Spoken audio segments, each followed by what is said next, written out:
Modern Warfare 2, the long-awaited sequel to the reboot of the series, even though they won't admit it, 2019's Modern Warfare. The game helped turn Call of Duty around and bring back more players than what we've seen in years. Thanks to the game's new engine and, of course, Warzone. Probably one of the biggest and best things to come to Call of Duty. Now, personally, I did not like Vanguard that much. Cold War was fun, and to be honest, I really did not like 2019's Modern Warfare. I didn't like how the engine felt at first, and I thought the maps were pretty subpar compared to Black Ops 4, which was actually a pretty good multiplayer game. Now, with Modern Warfare 2, I was coming off a pretty big burnout in life. I stopped making videos, I couldn't play any games, didn't want to do anything but work and sleep. When Modern Warfare 2 was coming out, I was very much not excited, but I always buy the games because I've been playing the series for so long, and it actually helped me motivate myself, and I thank it for that. Currently, I have all my primaries gold, and I'm currently going for secondaries as well. This game gave me another reason to grind video games, and I'm pretty excited about it. Now it's time to get into the pros and cons, or as I will say, the good, the bad, and the ugly. So we're going to start with the pros. I want to start with the game's engine. The game's engine feels really smooth. No more slide canceling, no more bunny hopping BS, none of that.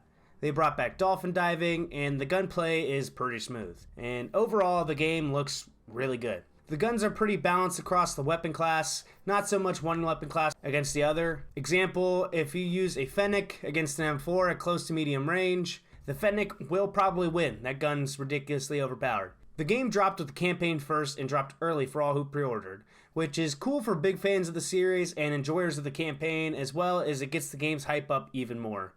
The campaign is good and a solid campaign and looks absolutely amazing graphically. The campaign follows 2019's Modern Warfare and has birthed a couple memes as well. The prestige system is back. It looks like they're doing something similar to how Cold War was. To be honest, I can't even remember how Vanguard worked fully because I only chose to play S&D or ranked but stopped playing after a knee injury early in 2022. But I played a lot of Cold War the year before that. Prestiging is cool, but you were capped off at a certain level, which I will talk about later. The new innovation brought in 2019's Modern Warfare brought a lot of hate. And honestly, it felt like they wanted to be different and gave little thought towards what the players wanted back then. But this year they listened. A little bit. And brought prestiging back, capping off at 250 levels for Season 1 from the original cap at level 55. Which is honestly a pretty big jump. The weapons in this game, like I mentioned before, are all pretty balanced in their respective weapon class. No crazy ridiculous standouts like in most CODs, but there are a select few that rise above. As well as some guns in certain situations being more overpowered than the other. I would put the customization in Pro because there's a lot that falls into that category. There are tons of operators in this game, and now more to own by either getting through the Battle Pass, the campaign, or bought through the COD store. These operator skins are nowhere near what Advanced Warfare or Black Ops 3 had, but are still nice nonetheless. The camo grind in this game is honestly probably some of the best in recent years, and it's honestly a nice refresher for the completionist camo grind. And it gave me more reason to grind COD this year. Let's break down what the camo grind is in Call of Duty this year. So with each weapon, there are 4 regular camo challenges and 4 completionist challenges. The 4 regular camo challenges are usually kills from behind, ADS or suppressor kills or prone kills or mounted kills. You know, it really varies gun to gun and camo type to camo type. The completionist camo challenges are 1 gold challenge, 1 platinum challenge, and 2 completionist challenges. And 2 special camo challenges. Gold for primaries is always get 3 kills without dying 10 times. Handguns are 3 kills without dying 5 times. Launchers are get 2 kills without dying 5 times. And the knife are 2 kills without dying 10 times. The launchers, riot shield, and knife only having 1 regular camo challenge, but the catch is you have to level them up to level 11 before you can start actually grinding for the camos. After getting gold on all the weapons in the weapon class, you unlock the Platinum Challenge, which for every gun is long shots. Launchers are destroying kill streaks, and the knife is get 2 kills within 10 seconds of each other. When you complete 51 Platinum Weapon Challenges, you can go for the first completionist camo challenge called Polyatomic. After completing all the Polyatomic camo challenges, you earn Orion. So yeah, 2 completionist camo challenges, which is cool. And another cool thing about the camos in this game is that if you unlock a regular camo on your sniper and you want to put it on your SMG, you can do that. Each camo unlock is unique to that weapon but can be equipped to any other weapon in the game. as opposed to other COD games where if you get Blue Tiger unlocked on one gun, it's stuck on that gun until you unlock it for the other one. There are endless calling cards to unlock with instructions on how to unlock them in this game, and even more unlocking as you level up. There are even mastery calling cards that you can unlock after completing a group of calling cards, kind of similar to how Black Ops 3 did it. Now, there are almost about 1,200 emblems in the game. It's still really unsure how you really unlock any of them. It doesn't really show that any of them are locked or explain how you really get any of them. So that's kind of confusing, but almost 1,200 is cool. Now, I personally think this is a con, but I will add it in here because it is part of the customization. Now, for the last thing I'll add to customization is the loading screen and vehicles in the customization tab, which is a nice feature. Now, for the final major pro I'll add is Warzone 2.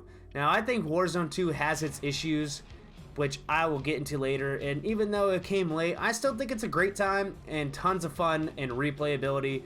I will additionally add that the color palette across the entire game has been pretty good, especially in Warzone. Everything feels more bright and pops out to you more. Infinity Ward has a reputation of making some pretty gray looking games in the past, which Treyarch is known for having their bright popping games, and it's kind of nice to see that Infinity Ward has kind of, stepped up their lighting game in this recent Call of Duty. Last thing I'm going to add to the pros is the forced game chat. Game chat in this game is absolutely amazing. Talking smack to the enemy team is some of the most fun I've had in years. I probably haven't felt this way in years, talking smack to people in game. People talk smack to me. It's honestly a great time, and if you don't enjoy it, I'm sorry. I don't know what to say.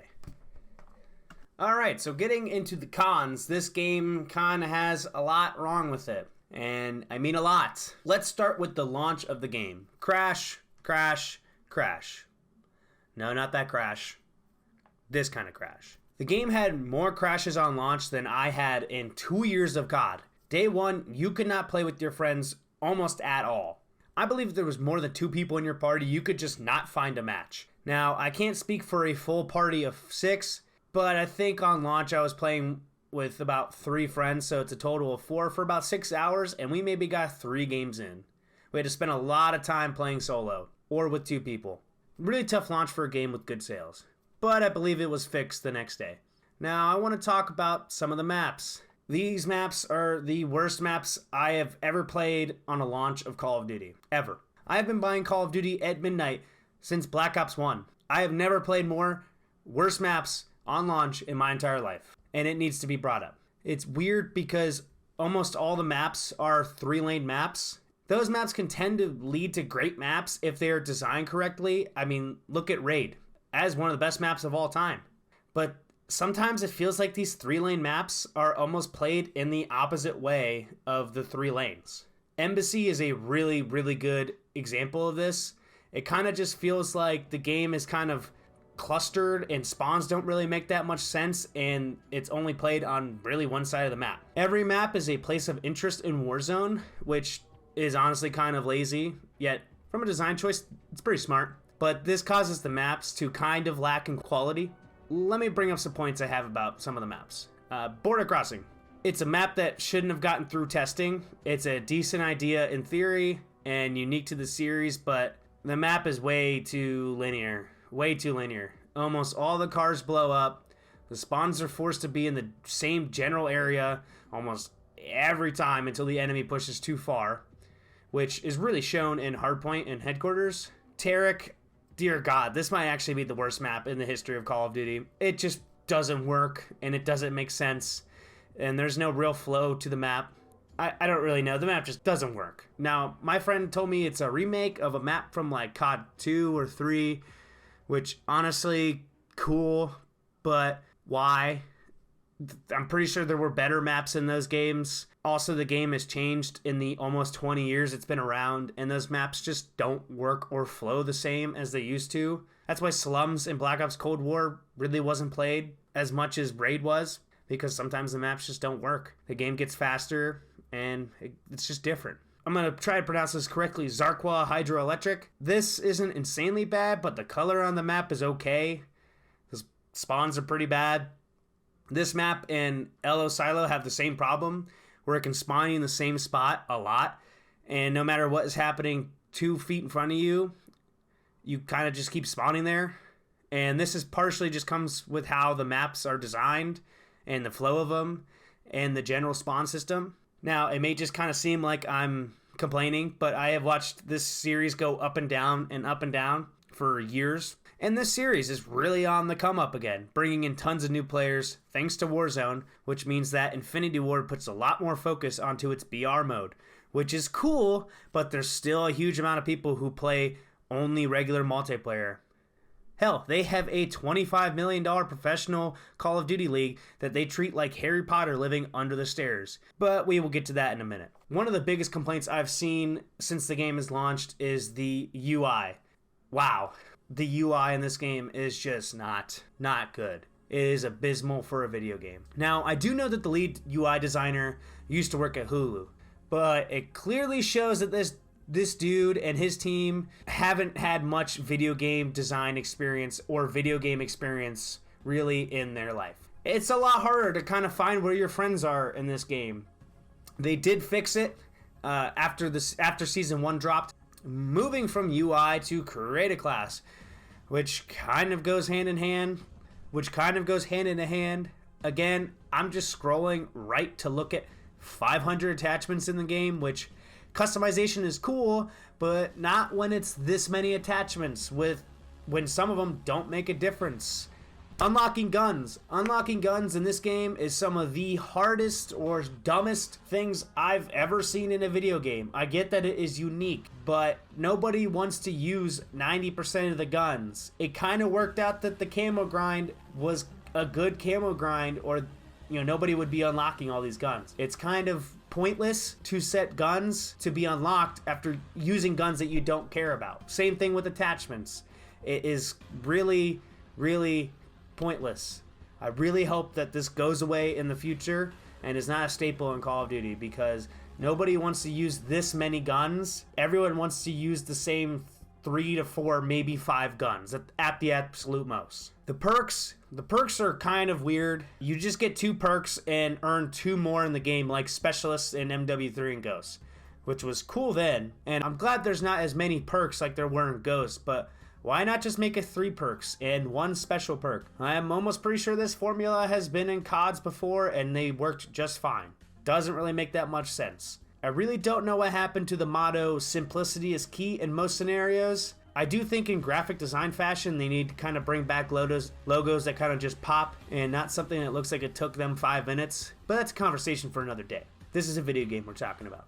The game really doesn't need to keep changing in these ways every single year. It seems like since the jetpack area, the UI never felt similar game to game. Create a class is always drastically different from game to game, and I really mean drastically different from game to game, and the maps just keep getting worse and worse. I get that the series has been around for almost 20 years, but come on. Honestly, if you can't think of a map, Hitch said it right. If the old maps work, just keep remaking them.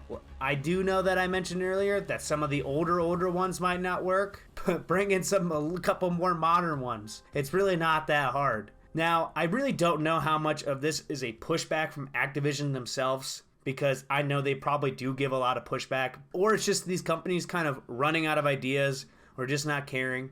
And it really seems like in the past handful of years that Infinity Ward is in the forefront of that, and pretty much has been in their whole career. Honestly, I remember the original Modern Warfare 2 kind of being like this. So many broken issues, which everyone seemed to love, but they were broken and they didn't really do much about it. But I digress. So before I go on a huge tangent, I'm just going to move on to the last few points. Snipers feel good in this game again, and I mean good.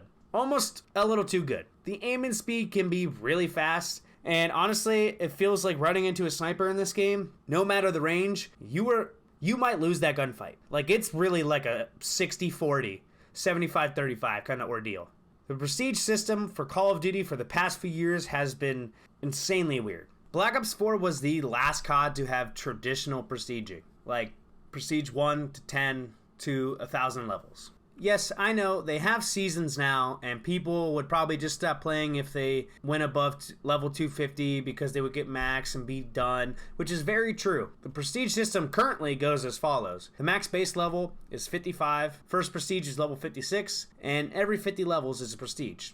Not really that bad of a system. You are capped currently at Prestige 5, which is level 250, and you can no longer level up or prestige or gain XP. This does make sense, but COD players love leveling up almost as much as they love being good at the game. And capping it off every season kind of feels just wrong, but I do see where they're coming from. I believe Infinity Ward should go the Cold War route and do the prestige system this way and cap off at a certain prestige each season, like how you are capped off at Prestige 5 right now, but still be able to go up to level 1000 and reset back to 56 and slowly increase the prestige cap each season until Prestige 10 or 15 or whatever is level 1000. Or, hear me out, just go back to the old ways. But if they're scared of people leveling up too fast or too quick and getting burnt out of the game, throw in 20, 30 prestiges, then up to 1,000 levels. People loved 30 prestiges in Modern Warfare 3. People loved the 1,000 level grind. That will keep gamers busy for a long, long time. Some of the point of Call of Duty is just leveling up. People love it. I love it.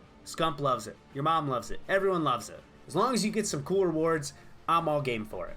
Now, I will shortly mention the skill-based matchmaking in modern Call of Duty. It sucks. Obviously, it sucks. Everyone hates it. Everyone bitches about it. But it's something we really just have to deal with at this point. But I will also say that the gaming skill ceiling is insanely high right now. And honestly, most people are just genuinely good now. Because gaming, and especially esports, is huge. It's huge now. And is accepted more as a whole. And honestly, it's not going to feel the same as it used to back in the day. I know that's hard to accept, but it will never be the same. Everyone is just a much better gamer now. Most people have these $1,000 PCs or these $300 monitors. It's just different.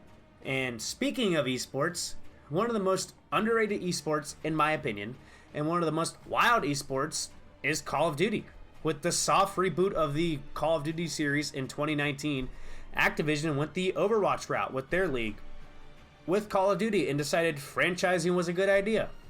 Years before, Call of Duty was hosted by MOG and was for the players, by the players, AMs, pros, and noobs alike. Majority of the tournaments were open tournaments, meaning anyone could join and try to take down some of the best. Very grassroots and was actually supported in a way by Treyarch and Sledgehammer. Those two companies really did enjoy competitive Call of Duty and tried to make it a good competitive game with the restrictions that they had with what Activision wanted and with what their company wanted to. They tried their best. When 2016's Infinite Warfare came out, it birthed the Call of Duty World League.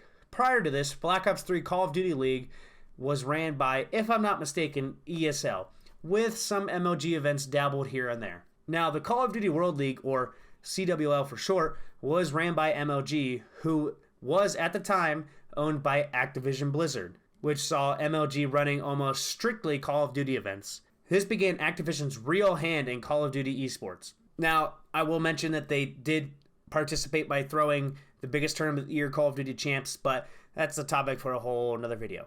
MOG still kept the same old grassroots feel, and the events were as big as they could be, and played a big hand in growing the competitive scene as well as partially keeping alive the Call of Duty scene. And it's kind of what, quote-unquote, dark years.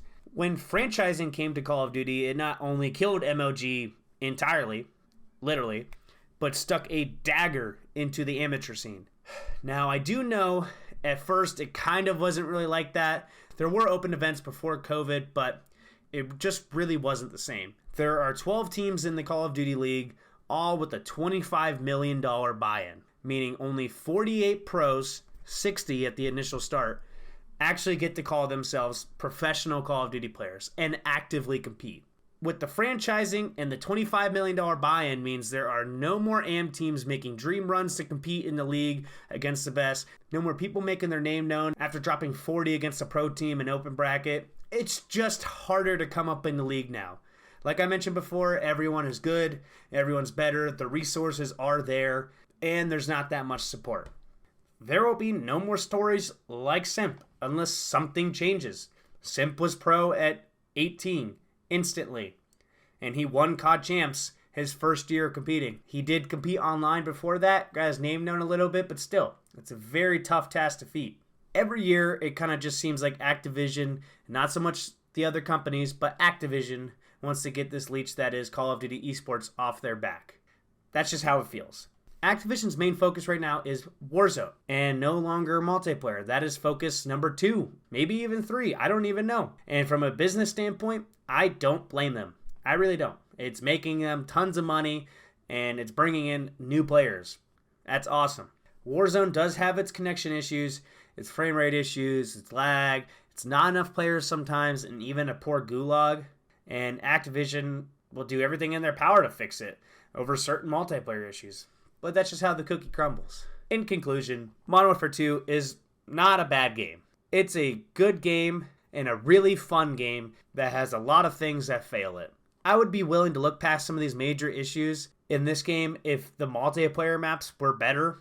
Honestly, seriously, if the maps just flowed better, played better, and were better, I would look past a lot of these issues. Except for the COD League issues, that's a whole nother topic for a whole nother video. I really think Call of Duty developers care about what they do, love what they do, and enjoy what they do. But I do think that they need to kind of go back to simplicity and go back to their roots in certain places.